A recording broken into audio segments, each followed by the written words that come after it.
বাংলাদেশ জামাত ইসলামী কর্তৃক আজকের এই বিশাল গণমিছিল পূর্ব সমাবেশের প্রিয় সভাপতি উপস্থিত ছাত্র জনতা বিপ্লবী পরিষদবাসী, আসসালামু আলাইকুম।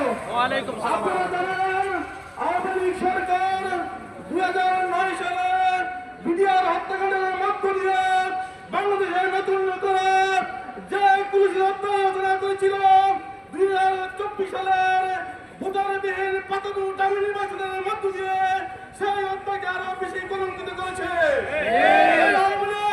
ছাত্র জনতা, কৃষক জনতা মানুষের উপর নির্মম নির্যাতন নিষ্পেষণের মধ্য দিয়ে এই বাংলাদেশের মানুষকে দাবি রাখতে চেয়েছিল। 2024 সালের জুয়ে বাংলাদেশের মানুষ ফুসে উঠেছে।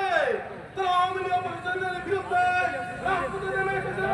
ছাত্র জনতা বুকের তাজা রক্ত দিয়ে এই দেশ